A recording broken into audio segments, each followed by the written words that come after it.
Starting off in our number 10 spot, we have wards of the king.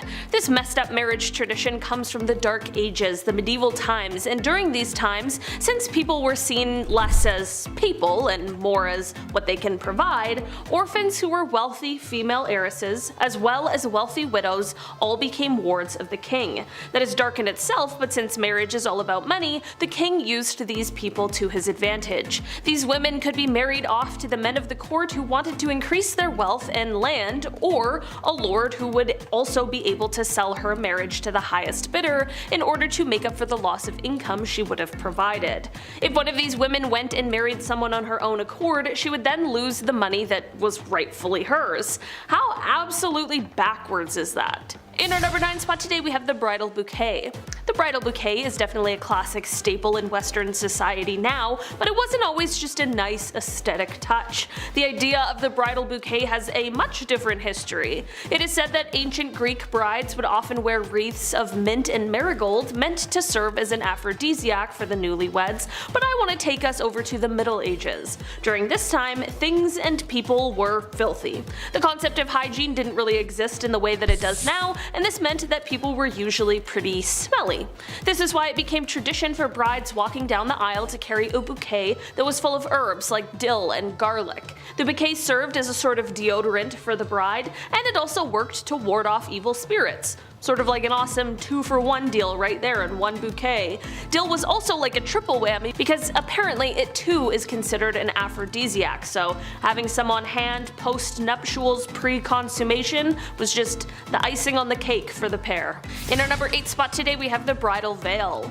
There are a lot of historical wedding traditions that have to do with warding off evil spirits. People were really concerned about that back in the day. This is one of the major factors behind why the bridal veil was created. Back in Roman times, the veil was actually a red sheet called a flammeum, which was meant to look like fire so as to scare off any evil spirits that were lurking around. In Greece, the veil was often yellow for the same reason. Over time, the color changed, but the intent remained the same. It was worn as a sort of protection. In the end, another reason for the use of the veil was to assist in arranged marriages. What I mean by this is that back in the day, when marriage was simply more of a business exchange than anything, sometimes veils were used to hide the identity or appearance of the bride from the groom. Definitely not the most kind tradition there's ever been. In our number 7 spot today, we have wedding rings. Both wedding and engagement rings are common in our society today, but this practice has been around for quite some time, although it used to mean a very different thing. The tradition of wedding ring exchange can be traced back to ancient Rome, but it wasn't an exchange that happened between partners at the wedding ceremony, and was instead something that was given by Roman men to the father of the bride as a symbol of his purchase. This practice later evolved into the bride being given a gold ring that she would wear, which was meant to symbolize the fact that the groom had placed his trust in her. He was trusting her with his property. As for the reason we wear rings on our 4th finger, well, rings have been worn on many fingers throughout history, but the reason why this finger was chosen was because it was believed that the 4th finger held a vein that led to the heart, which in Latin was called the vena amoris, or the vein of love. In our number 6 spot today, we have the bridal auction. Ancient Mesopotamia had a slew of rules and customs regarding marriage. There's one thing that the Roman historian Herodotus recorded quite well. While many of his stories are largely unreliable, this is one ancient wedding custom that has thankfully been lost to time. The bridal auction was exactly what it sounds like. It was an annual market where young, available women were auctioned off to be married. Those who were considered more beautiful were auctioned off first, and those who were deemed less desirable were auctioned after, along with a quote monetary compensation which was said to make up for their appearance. Harsh. Some of the most wealthy men in the area would come to the auction to find the most attractive girl possible, but even some of the men without a bunch of money came to bid a bit later in the game. In our number 5 spot today, we have wedding baths. This is one of the most serious of all of the wedding traditions that were seen in ancient Greece, and it was a key part of the pre-wedding rituals for brides-to-be. This ritual bath involved water being carried in a special ceremonial vase called the lutrophore to the bride's chamber for this bathing practice. This ritual was actually so important to the people of the time that much of the time, should a young woman meet an untimely fate before being married, they would still perform this bathing ritual on the woman post-mortem. Sometimes they would even be buried with the ceremonial vase as well, even though they had never had the chance to marry. This ceremony was intended to purify the bride and also to enhance her ability to have children. It was seen as the most important milestone in a girl's journey from adolescence into adulthood.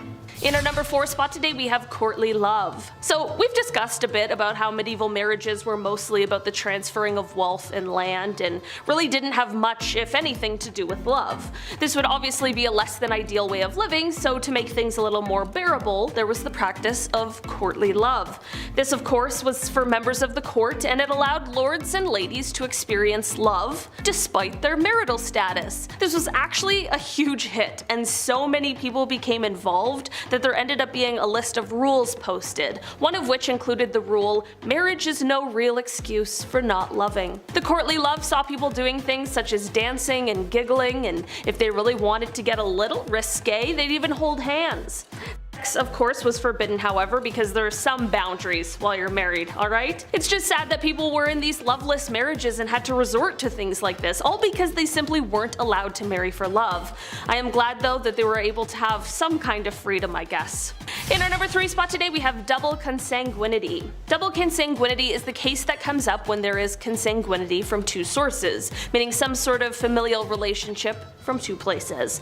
This was important in medieval times because it was common for 2 siblings in one royal family to marry 2 siblings from another royal family. The children of these couples would be considered double first cousins. They would be allowed to marry as first cousins, but they technically had an even closer biological relationship than first cousins did. This might be a little strange to a lot of us now, based on most of our ways of living and the law, but these rules were formed before the concept of genetic relationships and DNA was even known, so there of course would seemingly be nothing wrong with it during those times in history. In our number 2 spot today we have the Viking party. Okay, we've all been to a wedding before where we maybe got a little too loose, had a little too much fun, but let me tell you right now, no one did it like the Vikings. An important aspect of a Viking wedding ceremony was mead. It was a legal requirement for the bride and groom to drink a specially brewed bride ale together at the feast that took place after the wedding ceremony. It was an important step in making sure that the marriage was a binding one.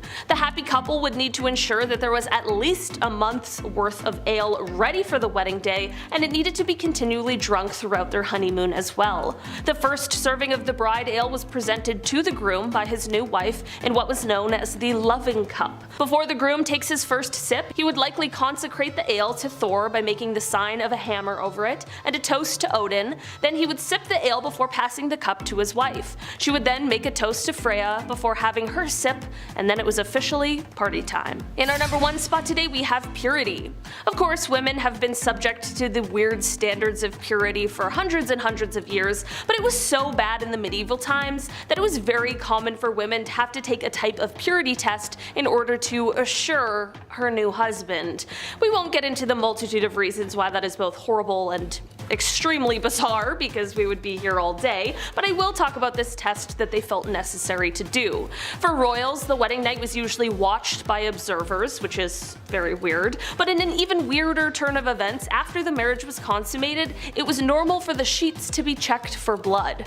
For people who were lower class, they didn't usually have observers, but there was apparently a rule for these couples that would allow the local ruler to have sex with the bride on her wedding night before the groom.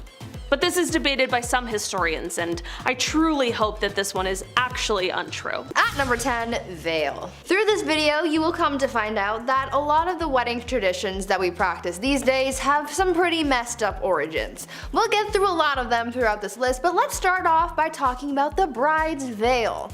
These days, a lot of brides choose to wear a veil on their wedding day. With so many different styles to choose from, this accessory is known to add that extra little pizzazz, little spice to the look.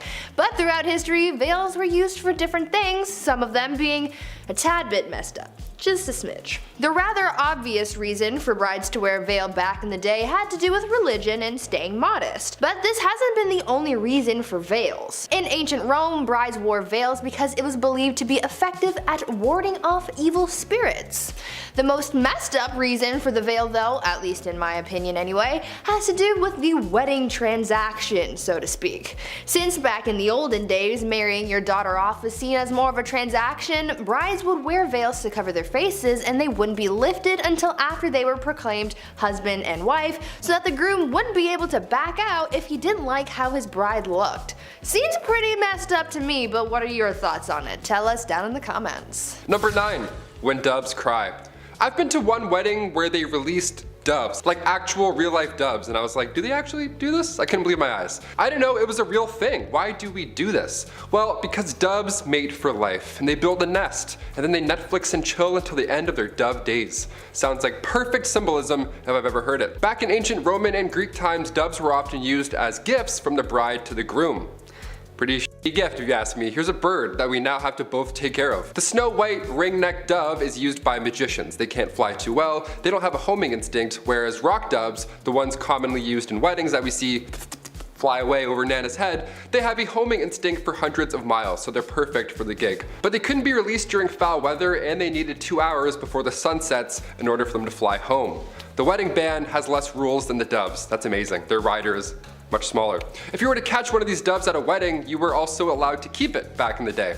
Also, great hands. I don't know who's catching birds or why they want to keep it and put it in their pocket, but you do you. At number 8, best man. These days, the role of the best man normally goes to the guy who's closest to the groom, whether that's a brother or a best friend. But back during the time where women were married off like property, the role of the best man was very different and was all about protecting one's assets. Back then, bride napping was actually very common, so if there was someone else who wanted to marry someone who was already promised to another person, they might try and steal her away for themselves.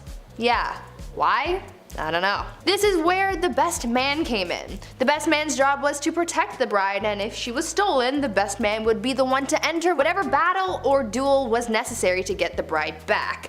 The best man was literally there to be the best fighter. The best man was also there to watch over the bride to make sure that she didn't try and make a run for it herself. They really said, try to derail this wedding and see what happens. Number 7, a June wedding. As we're counting down this list slowly but surely, you've probably begun fantasizing maybe about your own wedding one day. Maybe it's a beach wedding, maybe it's themed like a winter wonderland. Doesn't that sound cozy? It's your big day, get creative. They say the best month to get married is June, and from a Canadian point of view, I can absolutely agree with that. In ancient Roman times, however, getting married in June was a must, not just a thing you wanted to do. See, June was the month of the god Juno. They protect women in life when it comes to marriage and childbirth, so if it's between that and like, I don't know, Halloween, obviously we're gonna go with June. Better omens for sure. Another myth is that bathing was rarely done back then, so when majority of the population did finally, wash up at the end of May or beginning of June, that's often when it would happen. Everybody smelled nice, they felt good, and they wanted to celebrate. So it was perfect timing.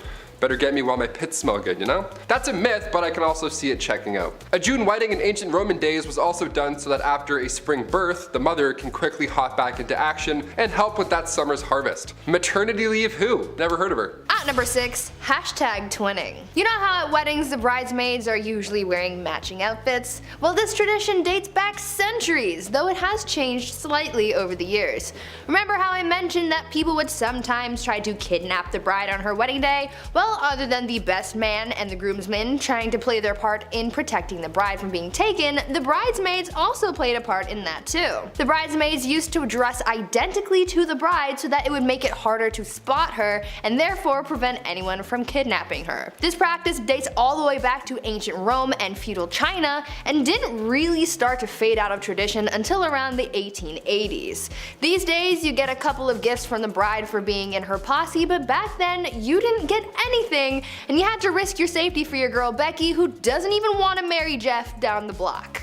I don't know. Number 5, a toast. My favorite part of a wedding has to be the speeches or the toasts. They're always way too long or too personal or you know what, just too depressing. Just way too sad, just tears. You're like, why? Why are we talking about this? It's a nerve-wracking part, even as a guest, just to get up randomly and be like, okay, look at me everyone, hi.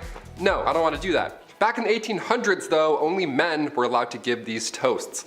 The oldest friend, the groom, the best man, and then the father of the bride. The whole thing would have been done in 8 minutes. Guys suck at speeches. They're just like, a lot of ums, that's all I'm saying. Wedding toasts go back as far as the 6th century BC. When Greeks were getting married, the father of the bride would drink the first glass of wine just to make sure it wasn't poisoned or anything. Romans would also drop a piece of burnt toast into the wine in order to make the wine taste less bitter, hence the term toast.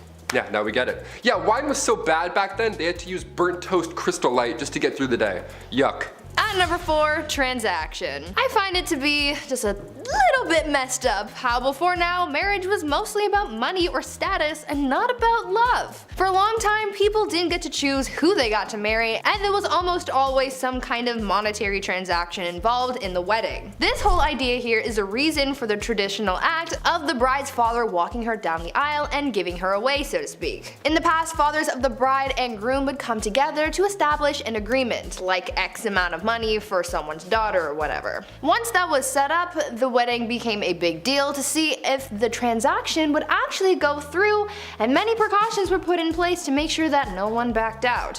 One of those precautions was the act of the father walking his daughter down the aisle. This was done so that they stayed close to one another in the off chance that the groom or his family decided to back out. That really took the romance and sparkle out of weddings now. Number 3, wedding cake. As the youngest of 3, I can confirm that we get away with the most. The youngest often do. The middle child is just plain ignored, and then the oldest, well, they usually have the most responsibility in the family. Usually when a bride and groom cut the cake on their big day, it's for them. They save a piece till their anniversary, they put it in their partner's face, it's fun, whatever they want to do. Often in history, the eldest child would get the first slice. How lucky is that? When it came down to cutting the actual cake too, well, that meant that the bride is no longer a virgin. It's an awkward few bites. Wedding cakes today are delicious and they're pretty much an art form. TV shows are devoted to them, like Cake Boss and other cake shows that I can't think of. If you're lucky, you might find a few cake charms on the inside as well back in the day. Real, non-edible cake charms. You wanted to find these in your cake. They brought good omens to the table. To find a rocking chair meant that you're going to live a long life. An anchor means you're bound for adventure, sailors ahoy. And a purse meant that you would have good fortune. Let's just hope you didn't find the charms with your teeth, or else you would be using said new fortune fixing your chiclets. Very metal, very real. Not good. At number 2, plague flowers. In a lot of weddings, the flowers are very important. There's the flowers for the centerpieces, the bouquets for the bride and bridesmaids, there's flowers everywhere. Get your Benadryl. But why is that? Well, the idea of carrying a bouquet at a wedding dates back to ancient Greece, where it was believed that carrying a bouquet was thought to ward off evil spirits, but a little later on down the line, the presence of bouquets at weddings got a little bit darker and a little more precautionary. During the Middle Ages into the Renaissance, when the Black Death was running rampant throughout Europe, people were trying anything and everything to try and ward off the plague. Back then, people believed that smells carried contagion, so people would fill their pockets with fragrant things to keep the plague at bay. This was later integrated into wedding practices, and brides started carrying around a bouquet of stinky stuff like garlic and dill to protect them from catching anything. Over the years, these stinky stuff was replaced with nice smelling flowers, but really, no one cares what's in the bouquet anymore, because all people want to do is participate in the wedding Hunger Games and fight to the death to catch the bouquet at the end of the night. Why? Why are we hurting each other for this? Why? And finally, number 1, wedding rings. One ring to rule them all. Perhaps the most important piece of the wedding puzzle, rings. Whenever somebody is about to pop the question, everybody around them always needs to see the ring. Congrats, let me see the ring. Oh my god, is it this? Is it this? Egyptian pharaohs first used rings to represent this eternal life. The circle has no beginning or ending. They created this concept that we adore to this day. The center of the ring was also believed to be the gateway to the unknown. Your finger just disappears, you're like, what the f? These Egyptian Ouroboros rings were the first, a snake eating its own tail, #love. When Greeks came in the picture, they took this tradition, started using copper and iron rings in ceremonies, and the iron rings had a key symbol on them, meaning that the wife now has control of the house. If you like it, then you should have put a key on it. Come medieval times, the ring gets another upgrade. Now we have these precious gems to be added to them, a little bit more glam. Rubies symbolized passion, sapphires symbolized the heavens, and diamonds to show strength, because they were rock hard, and obviously you know the rest. Come the 12th century, the Christian church declared marriage as a holy sacrament, so rings were solely used now for that ceremony. That's when the engagement ring came into place. There needed to be another trade or promise that was just as strong as a wedding band. So now there's rings for pretty much everything. At number 10, watching consummation. Back in medieval times, depending on the century, weddings either meant a lot or meant nothing at all. If it was the early medieval age, then no one really gave a hoot about marriage, and I'll get to that later. But later, in the medieval age, marriage became a holy sacrament, and this sacrament had to be consummated. On the night of the couple's wedding, they would do the good old brown chicken, brown cow, boom boom pow, OMG wow, which could have been a positive or negative experience depending on circumstance, but it was also a little weird because there would be people watching it all happen. That's right guys, after the ceremony and reception, people would follow the bride and groom up to the bedroom and be like, hey Joe, grab the popcorn, we're watching the live showing of 50 Shades of Grey. And Joe would be like, yo bet, and then that's exactly how it happened. Anyways, this was all done so that there were witnesses to the consummation, so that the marriage's validity could be backed up. So if anyone tried to deny that their marriage was legit, Joe with the popcorn would be able to back up the bride and groom and confirm that everything happened. Kinda kinky, kinda weird. Number 9, dowries. Today's weddings are so insanely expensive. I don't know if it's ever gonna happen for me, for that reason alone. But, you know, they kind of replaced the dowry altogether. But what was a dowry? It was a set of assets, money, material, goods, real estate that would be given to the groom once the couple united. The purpose of the dowry was to entice a groom to marry the bride if he wasn't already attracted to her. A kind of, we will pay you to marry our daughter kind of vibes. But it also acts as a kind of insurance for the bride. Should the marriage end in divorce, the husband is expected to pay it back. So yes, there were indeed take-backsies if things got really bad. Though considering divorce and annulments were rare and the money really never belonged to her, not the best rule to live by, but the groom would also pay something called the bride price or bride wealth. The groom was expected to pay a sum either in assets or money to secure a lady's hand in marriage. This implied security for the bride and their family. But yes, in both accounts, technically, a bride could be bought and sold for whatever price the family/groom deemed appropriate, so really just a marriage pawn. On number 8, shotgun wedding. Marriage and weddings back in the medieval ages were practiced very differently compared to today. Back then, people started getting married and having kids very, very young. Usually, girls would be married off as soon as they hit puberty, so around the age of 12, and they would start popping out as many spawn as possible because the high infant mortality rate made it very difficult to grow a family. On top of the duty to further the population, these marriages weren't for love. Arranged marriages were the norm back then because it was mostly used to join families for status or alliances, or because your dad owed Billy from down the block a favor and he offered you to his son Billy Jr. Marriage ceremonies were also very different back then. Because marriage wasn't as big of a fuss as it is now, it didn't matter where you got married or how soon. You could get engaged in the morning and be married by lunchtime if you really wanted to. Most people didn't need permission to get married, so they could hold the ceremony anywhere. Marriage ceremonies could be held in places like pubs, in the middle of the street, or even in bed. Because of this, it made it really hard to know who was married and to whom until the 12th century, when it was declared a holy sacrament that must be observed by God. Number 7, no objections. So obviously, with a lot of people marrying willy-nilly, a lot of marriages mostly made people miserable. Maybe. Enemies to lovers is my favorite book trope, so who knows how spicy things actually got. I hate you, I love you, next day, I don't know. But the famous line, speak now or forever hold your peace, only got introduced in 1215 to try and flesh out drama before they couldn't go back. In the Middle Ages, drama, discovered after marriage vows were exchanged, caused major problems since divorce wasn't easy or, you know, accepted. We will get to that later. For instance, Joan of Kent, who was known for marrying Edward the Black Prince and mothering Richard II, had a secret marriage when she was 12 years old. She didn't get approved. In her early teens, she was married to an aristocrat, but the secret marriage was discovered after 8 years. The papal court had to overturn it and return her to her knight. He died 11 years later, and it was after that that her cousin Edward married her. Wouldn't it have been nice to know that little detail before she married the aristocrat guy? Yeah, probably would have saved a lot of heartbreak. Hence why the speak now or forever hold your peace was introduced. At number 6, shoes! Back in the days of old, shoes were apparently a huge staple in society. They were pointy and weird and expensive and complicated and were even integrated into marriage practices. During the wedding ceremony, it was a tradition for the father of the bride to take one of the bride's shoes and give it to the groom. The groom would then tap the bride on the head with the shoe in a token of his authority. But the shoe traditions don't stop at bopping people on the head like little bunny foo-foo. You know how these days there's a tradition of throwing the bouquet at weddings, and apparently whoever catches matches it is the next to get married. Well, that tradition sort of came from the medieval tradition of throwing shoes at weddings. Instead of throwing flowers, brides would throw shoes at their bridesmaids to determine who was next to walk down the aisle. Now, this whole bride throwing things idea has failed me before because I caught a bouquet once and I'm as single as ever, so maybe someone needs to chuck a shoe at me or something this time. Please. Number 5, the bedroom trial. So divorce, again, wasn't a thing. On the upside of dying early, it potentially meant that you weren't locked in a marriage for too long. If the marriage did end, it wasn't a divorce, it was an annulment, which was very expensive. A common reason this happened was due to consanguinity, which was close relations by blood or marriage, which was forbidden.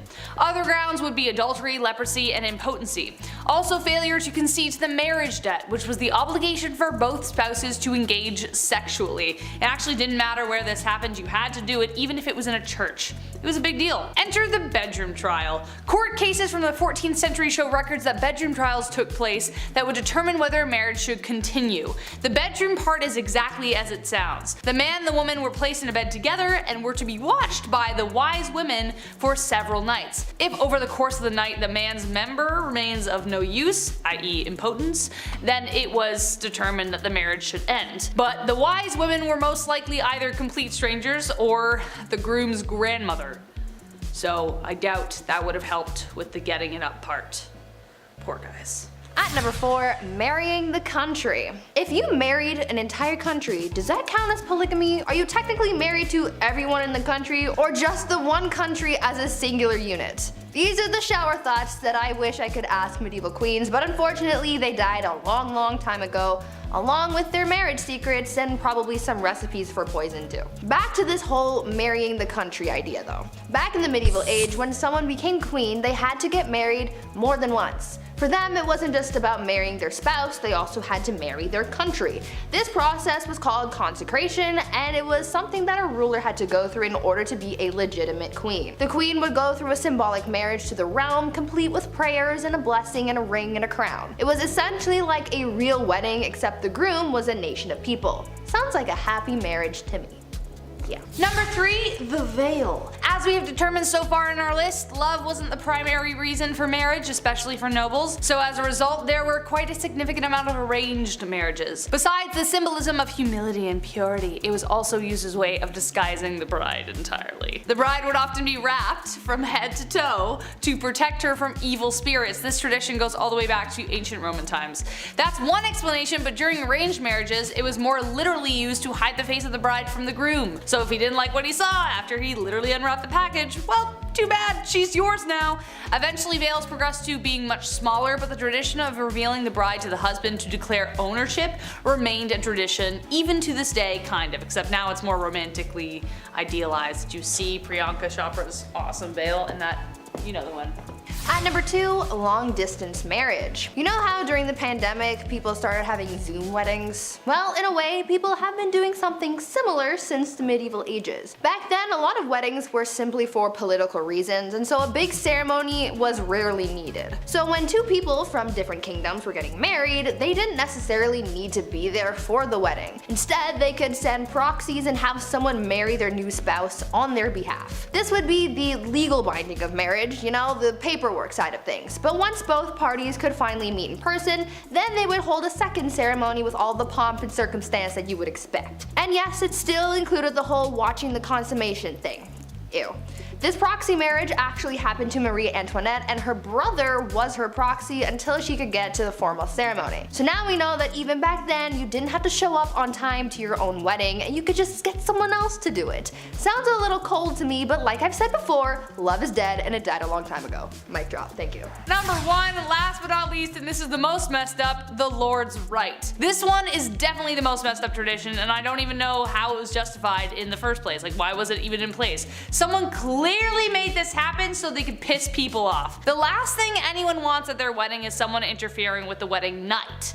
As we know, people for the most part had to observe the ceremony, but the Lord's Right was something even more horrific. The droit de seigneur was a feudal right that existed in medieval Europe that gave the lord of the land the right to sleep with the bride on the first night of the marriage.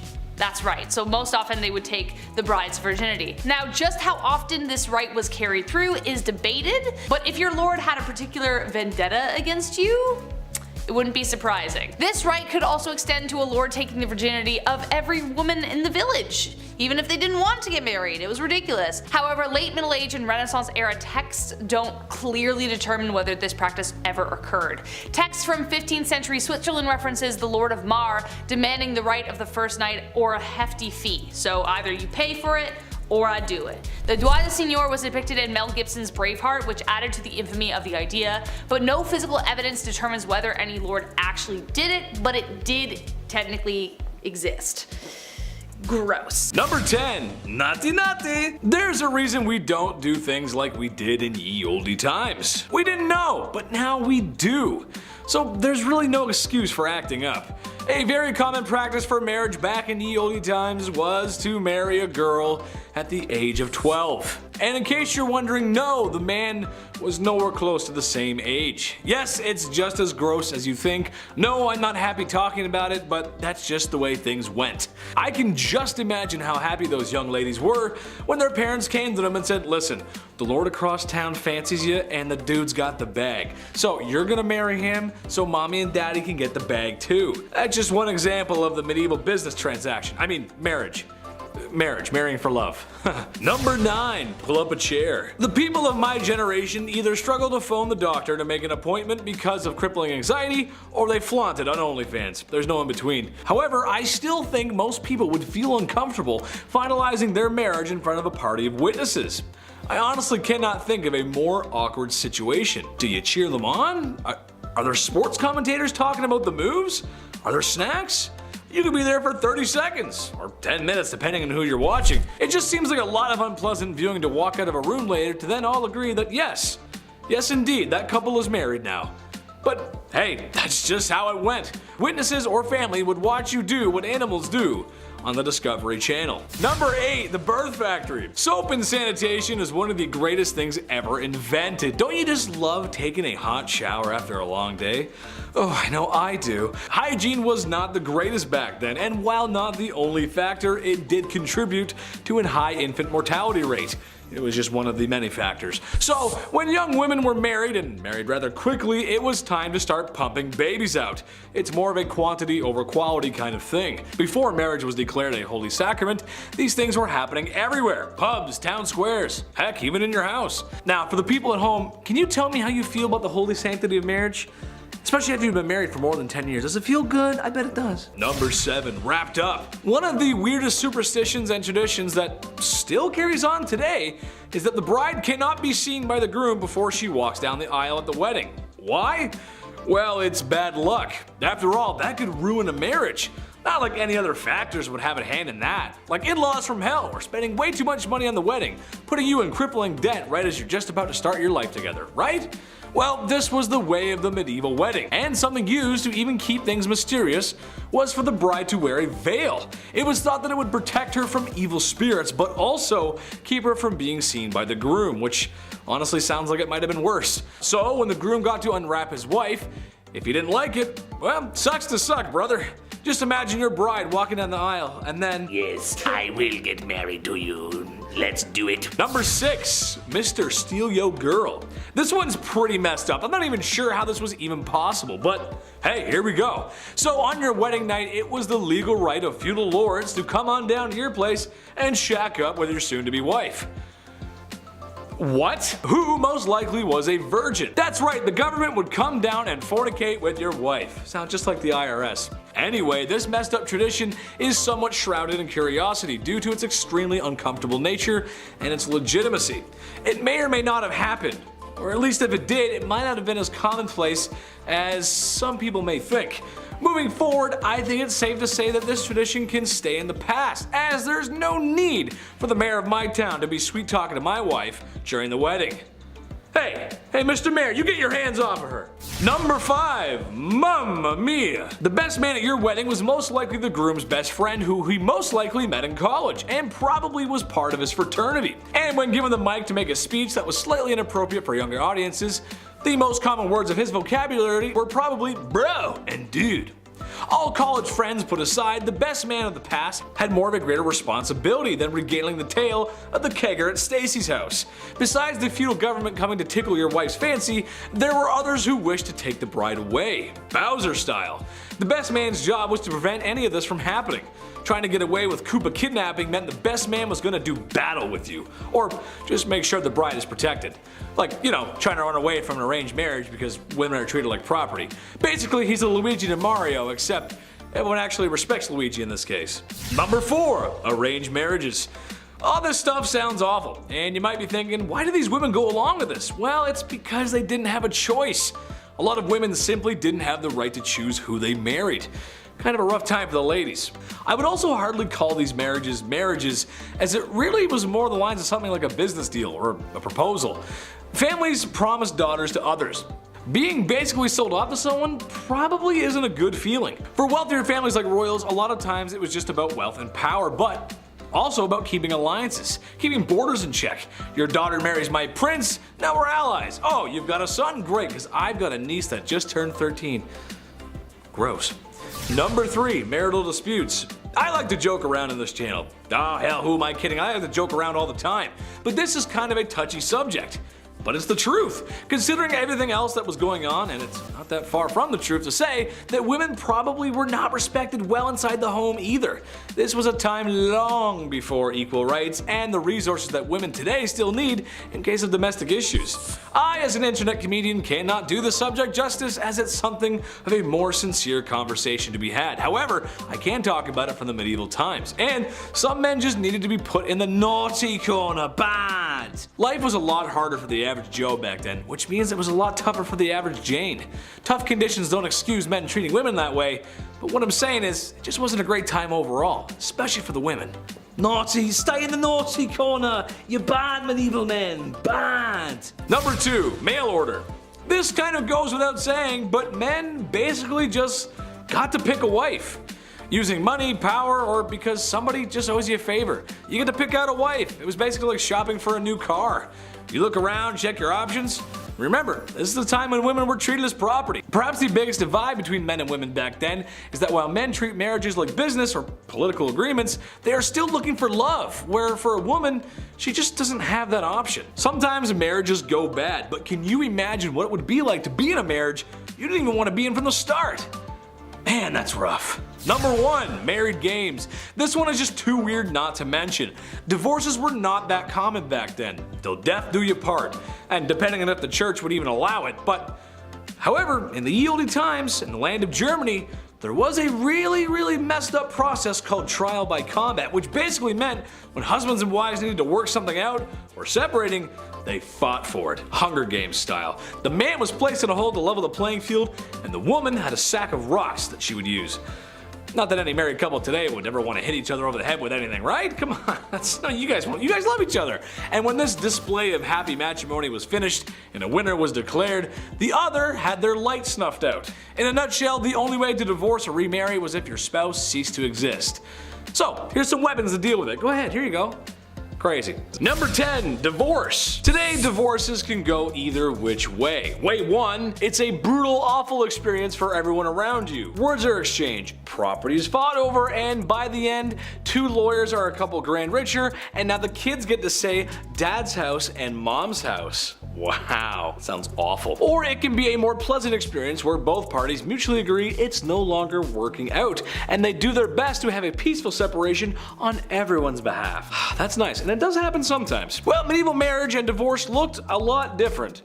Who would have thought? 800 years ago, who would have thought? The main part of divorce really was just being the annulment of the marriage, assuming it was allowed. Rules changed depending on when and where it was. Whereas today, like my long-winded joke at the top of this segment, there's much to consider in a divorce, especially the estate. That's probably the main thing is the stuff. It's all about the stuff. The marriage itself is the least of people's worries today. But back then, it was just about just not being married anymore. I want the bricks in the house. Like, what are you gonna, in medieval times, what are you gonna fight over? Like, I want the cows is mine. Number 9, off with the head. Another way to solve the issue of divorce and marriage was to get rid of your spouse. The same way Polly Walnuts got rid of Mikey Palmise. Gabish? You know what I'm saying?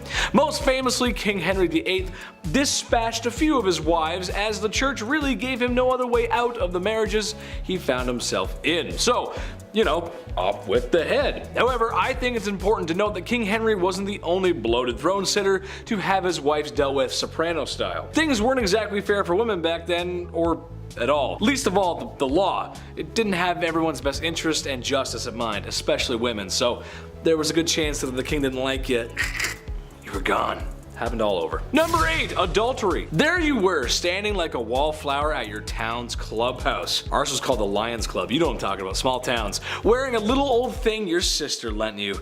Cowboy boots clatter as the music gets quieter. Then a handsome young man wearing jeans all over took you by the hand. Oh, romantic. You've been together ever since. I'm sure I literally just nailed that for some people. That's pretty much how they're married now. Except now he's not as charming. Now he's got a beer gut and he farts in his sleep.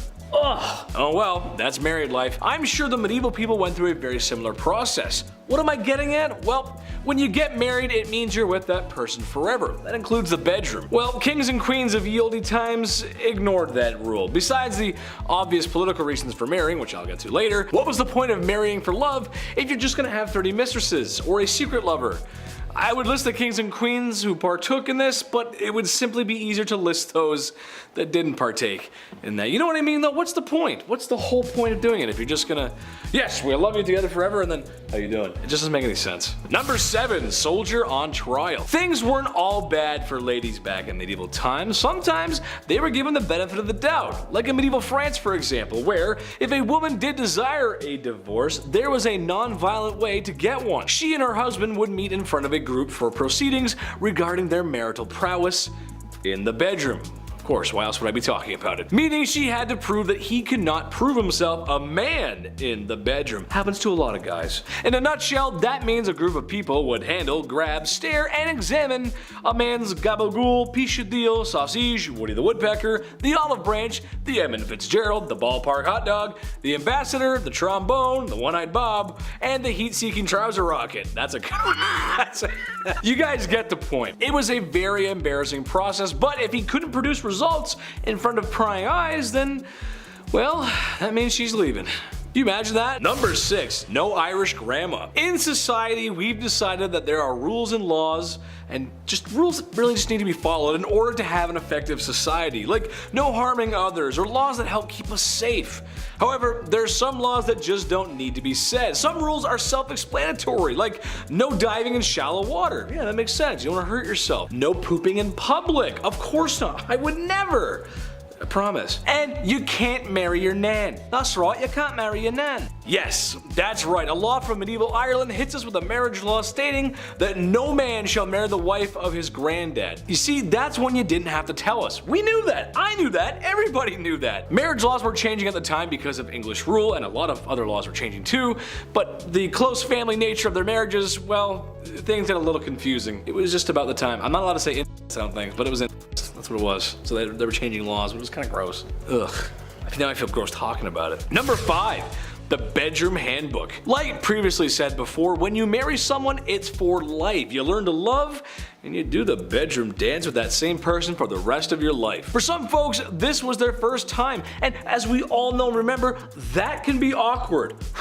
Well, imagine if you had a booklet or an instruction manual on what to do when that time comes, like a Lego manual. Although sometimes even those can be a little confusing. I always have to count the pieces. I get it confused. Well, some churches back in the oldie times were doing such a thing. The Summe Confessorum, as it was known to be called. It detailed exactly on what days were allowed to make the devil's dance possible. By the time all the rules were read and followed, you were boiled down to a small window about once a week, or sometimes none at all. And especially not on Sundays. Ooh, you better not do that on Sunday, man. Ooh, that's the wrong time to do it. Never do it on Sunday. Number 4, Dragonborn? This is actually kind of cool. So in Viking and Norse weddings, there was a very unique tradition. We'll call it a tradition where the very handsome and brave groom would be tasked with a quest. like something right out of Skyrim, actually. The groom is tasked with entering his family tomb and retrieving and or placing a ceremonial blade that acknowledges him tying the knot. Now, is that as cool as fighting off drogers and emptying literally every urn you see in search of gold and amethyst? No, it's not. However, I can't recommend entering anyone's grave before the invention of modern medicine.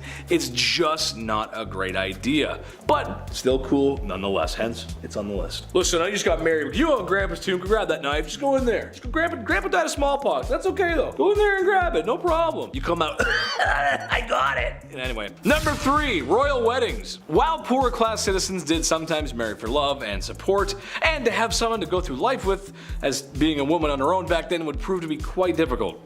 Sometimes difficult more than it should have been. Medieval times set a very troubling precedent for those at the top. A lot of times, princes, princesses, kings, queens, and really anyone who held power or land were oftentimes married off to benefit that of a nation or a kingdom from which they came. In a nutshell, these marriages were political agreements, not holy matrimony, if you can call it that. Many times in history, nations swapped sons and daughters in order to save a little skin. Some marriages might go sour over time, but imagine one that you didn't want to be in from the start. Oof. And if you speak up, your whole kingdom might collapse.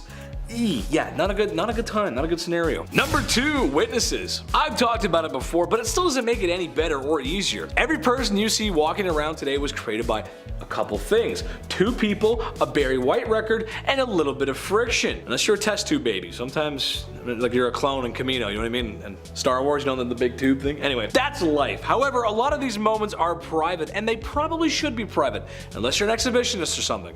That's how you do things. Well, a lot of times for a marriage to become official, established members from your village or community would come and watch you consummate the marriage. Yes, that's right. Mom, dad, the bishop, heck, maybe even the gravedigger down the road because he's got an important job. My question is, what do you say when that's happening? Do you cheer? Do you laugh? Do you... Way to go, kid. That's my boy. What do you do? It's so gross and Close the door, Dad.